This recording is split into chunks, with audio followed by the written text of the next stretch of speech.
Good morning, Falcons. I'm Chloe Wardlater here with Kira Lohman. This is Falcon News. Today is Monday, April 2nd, 2022. Here are today's top stories. December 8th, firefighters in Washington responded to an unusual call for help when a mischievous wallaby locked itself inside the owner's vehicle in a store parking lot.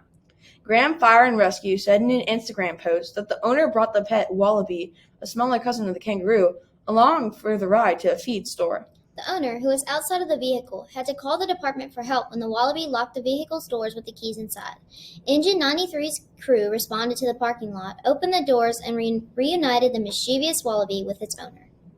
Airlines fly empty ghost flights to keep airport spots. Flying airplanes cost a lot of money, so you might expect airlines to make sure that their flights are as full as possible. But airlines have been making tens of thousands of ghost flights in and out the airports with a few passengers or none at all. A ghost flight is a flight with fewer than 10% of its seats filled. Often, ghost flights carry no one. When fly planes with no one in them, the answer has to do with a system of valuable airport time slots, which airlines must use or lose. At most large, busy airports, there are far more airlines that want to run flights than the airports can handle. So many airports use a slot system to decide which airlines get to fly.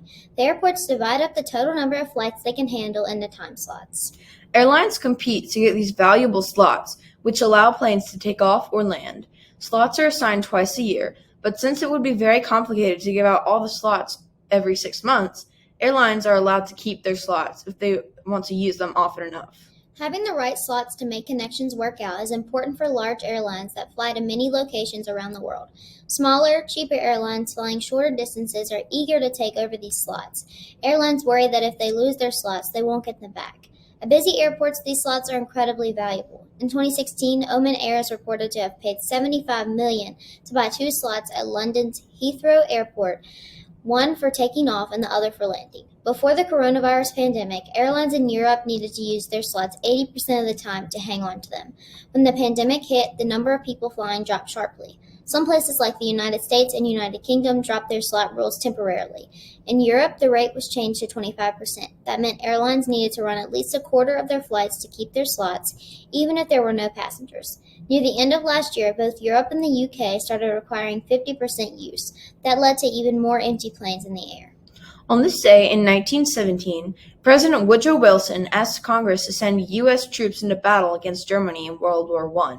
In his address to Congress that day, Wilson lamented its fearful thing to lead this great peaceful people into war.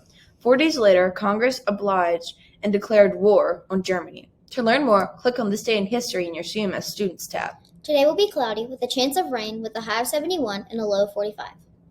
In school news today, High School Musical Junior is just around the corner. April 29th through May 1st. Make plans to be there. You can now pre-order tickets for $5. You can give your cash or check to Miss Burdette. 8th grade dance is back for the first time in 3 years on May 21st. We are so excited. Tickets will be $10. More details to come soon. Happy birthday to anyone celebrating today. Thanks for tuning in. Have a great day, Falcons.